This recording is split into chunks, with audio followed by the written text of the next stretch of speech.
The Kabuliwallah by Rabindranath Tagore 1892.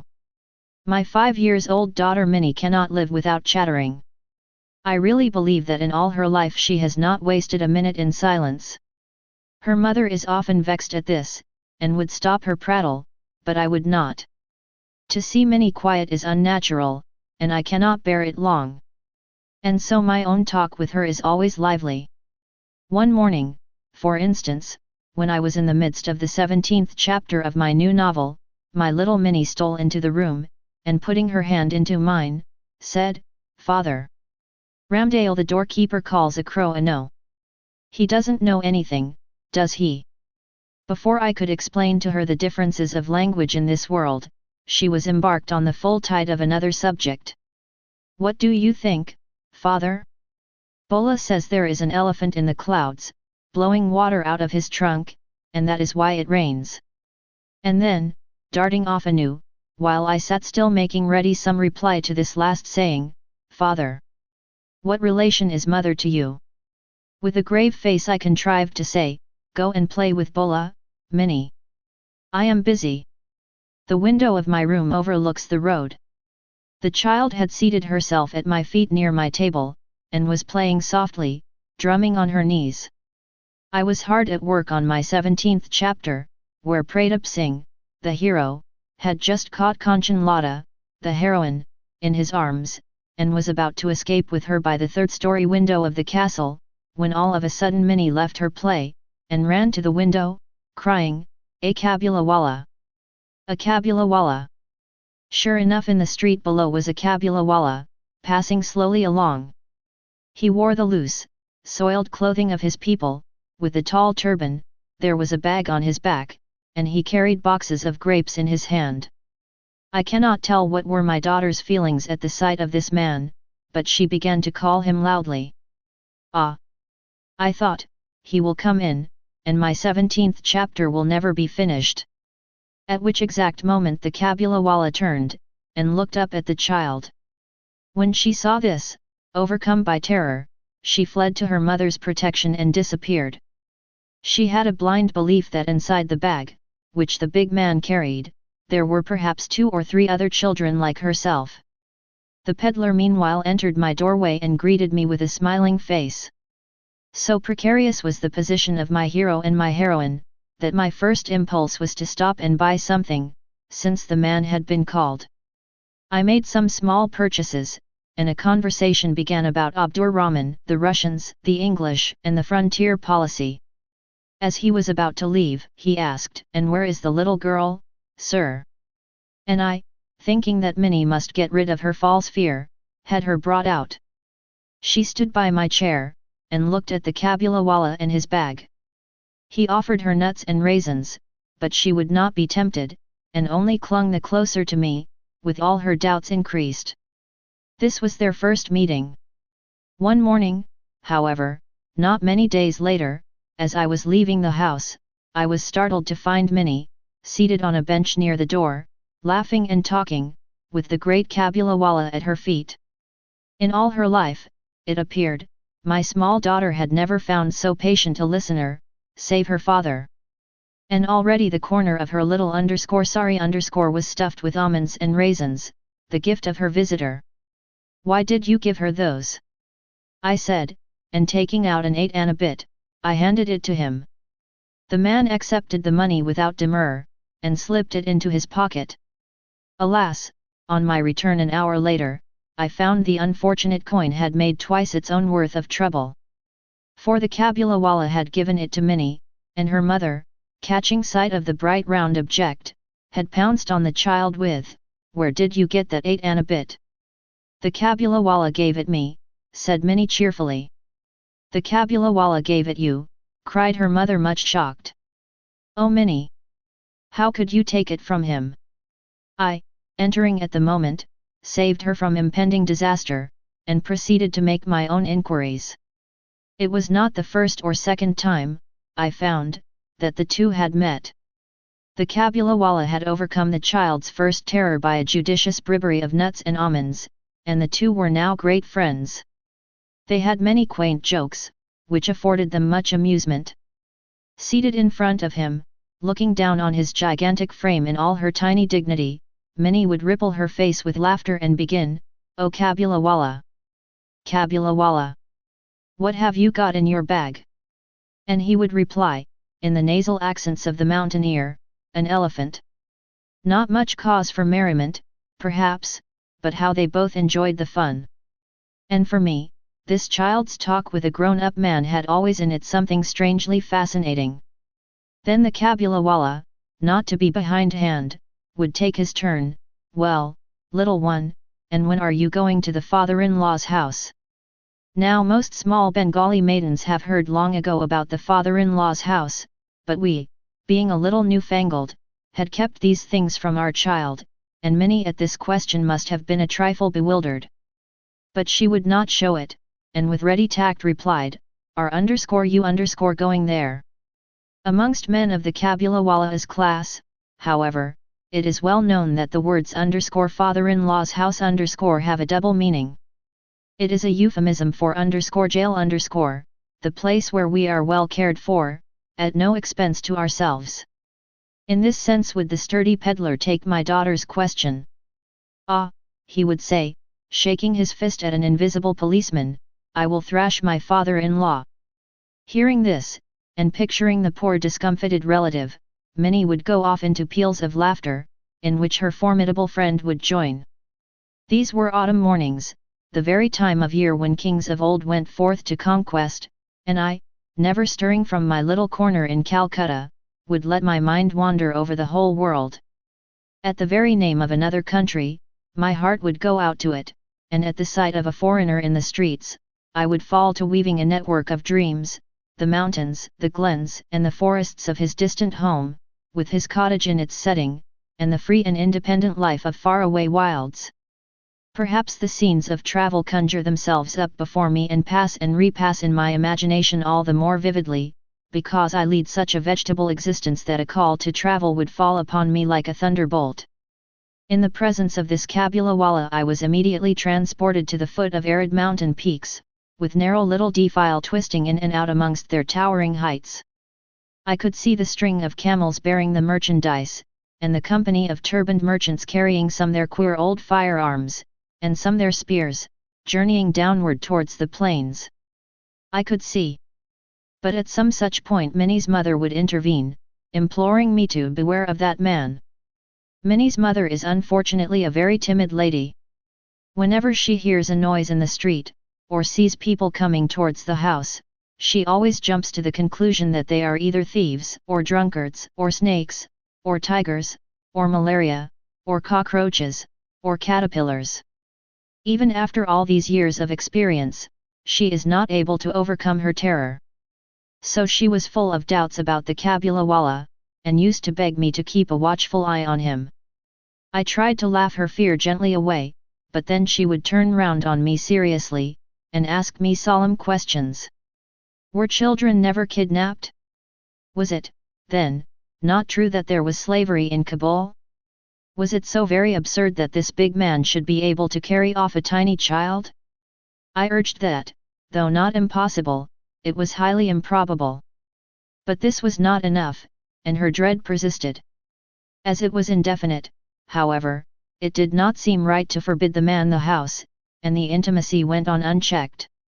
Once a year in the middle of January Rahman, the Kabuliwallah, was in the habit of returning to his country, and as the time approached he would be very busy, going from house to house collecting his debts. This year, however, he could always find time to come and see Minnie. It would have seemed to an outsider that there was some conspiracy between the two, for when he could not come in the morning, he would appear in the evening. Even to me it was a little startling now and then, in the corner of a dark room, suddenly to surprise this tall, loose-garmented, much bebegged man, but when Minnie would run in smiling, with her "O Kabuliwallah! Kabuliwallah!" and the two friends, so far apart in age, would subside into their old laughter and their old jokes, I felt reassured. One morning, a few days before he had made up his mind to go, I was correcting my proof sheets in my study. It was chilly weather. Through the window the rays of the sun touched my feet, and the slight warmth was very welcome. It was almost 8 o'clock, and the early pedestrians were returning home with their heads covered. All at once I heard an uproar in the street, and, looking out, saw Rahman being led away bound between two policemen, and behind them a crowd of curious boys. There were bloodstains on the clothes of the Kabuliwallah, and one of the policemen carried a knife. Hurrying out, I stopped them, and inquired what it all meant. Partly from one, partly from another, I gathered that a certain neighbor had owed the peddler something for a Rampurai shawl, but had falsely denied having bought it, and that in the course of the quarrel Rahman had struck him. Now, in the heat of his excitement, the prisoner began calling his enemy all sorts of names, when suddenly in a veranda of my house appeared my little Minnie, with her usual exclamation, "Oh Kabuliwallah! Kabuliwallah!" Rahman's face lighted up as he turned to her. He had no bag under his arm today, so she could not discuss the elephant with him. She at once therefore proceeded to the next question, "Are you going to the father-in-law's house?"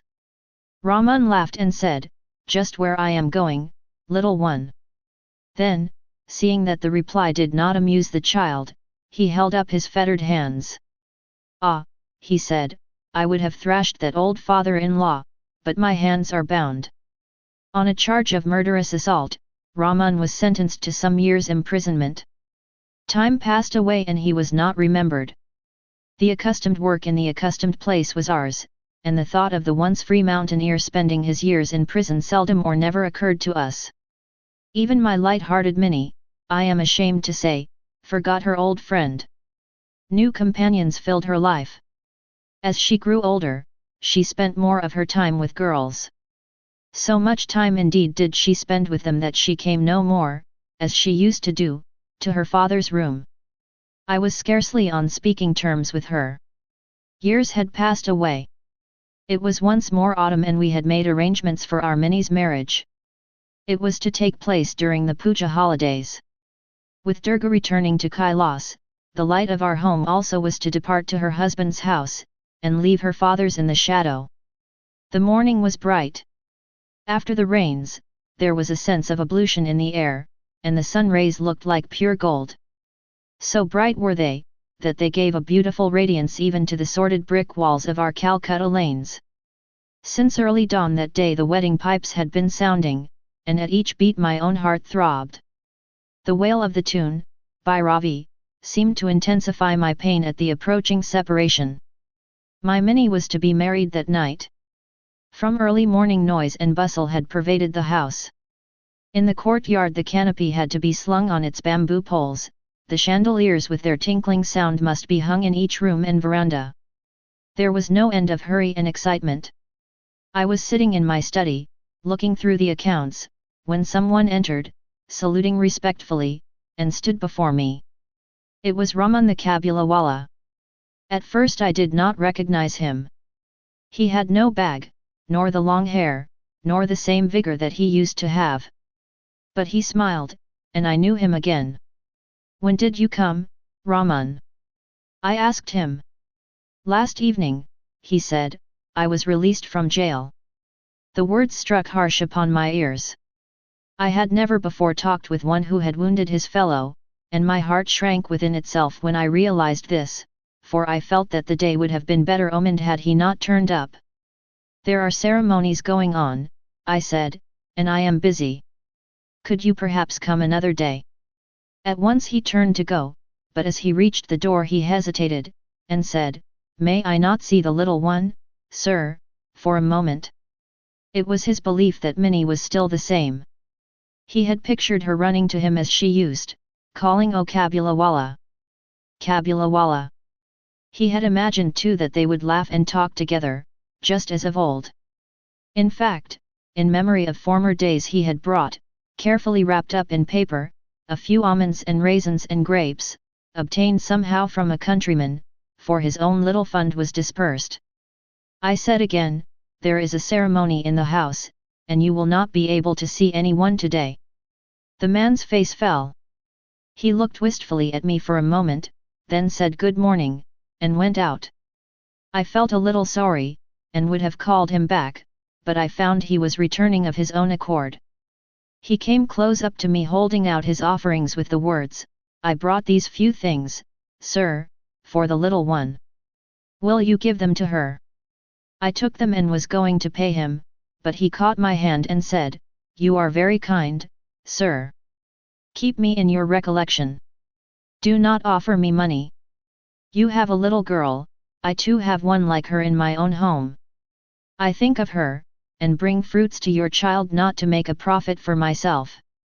Saying this, he put his hand inside his big loose robe, and brought out a small and dirty piece of paper. With great care he unfolded this, and smoothed it out with both hands on my table. It bore the impression of a little hand. Not a photograph.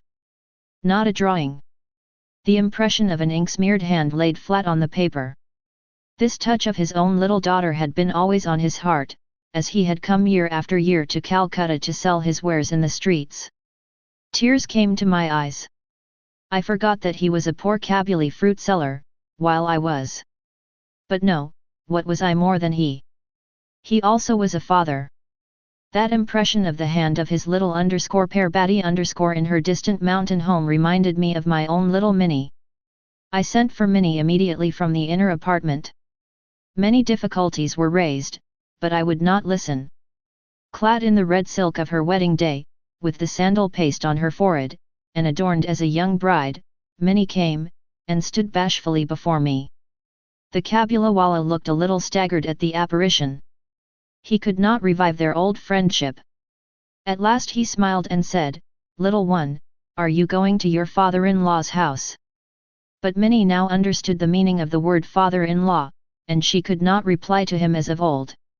She flushed up at the question, and stood before him with her bride-like face turned down.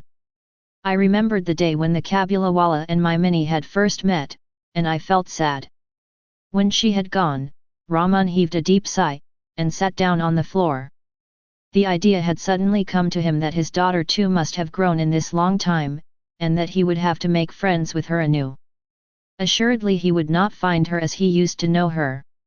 And besides, what might not have happened to her in these 8 years?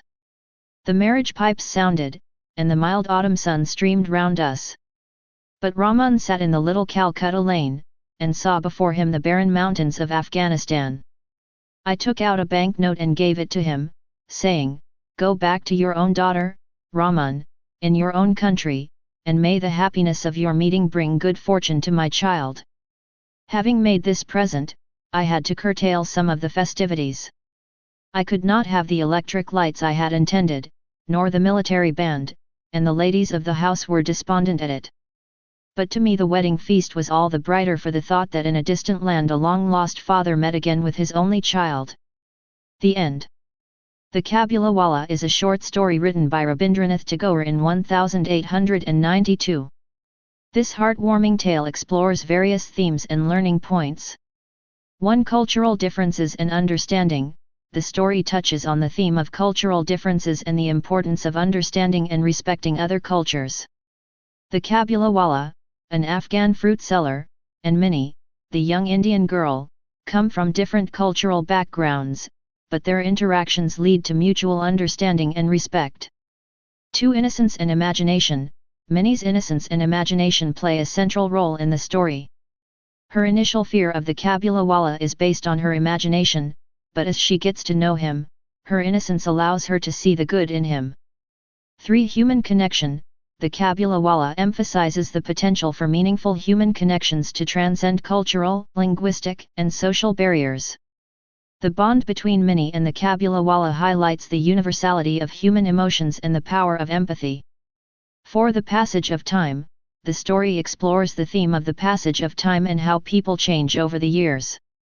The Kabuliwallah's life takes unexpected turns during his absence, reflecting the impermanence of life. 5. The impact of incarceration. The Kabuliwallah's experience in prison serves as a turning point in the story, illustrating the hardships and sacrifices he endures to support his family. It prompts reflection on the consequences of legal systems and societal norms. 6. Parent-child relationships. The Kabuliwallah provides insights into parent-child relationships and the bond between Minnie and her father. Minnie's father, an important figure in the story, is deeply affected by the events, highlighting the emotional depth of fatherly love. 7. The role of storytelling. The Kabuliwallah's storytelling and his gift of almonds to Minnie illustrate the power of storytelling as a means of bridging cultural gaps and forming connections. His stories captivate Minnie and contribute to their relationship. 8. The influence of prejudice. The initial fear and prejudice that Minnie and her mother hold towards the Kabuliwallah reveal the harmful effects of stereotypes and bias. The story encourages readers to confront and challenge their own prejudices. 9. The significance of empathy. Empathy is a central theme in the story. Minnie's empathy and kindness toward the Kabuliwallah serve as a testament to the positive impact of understanding and compassion. 10. The poignancy of loss.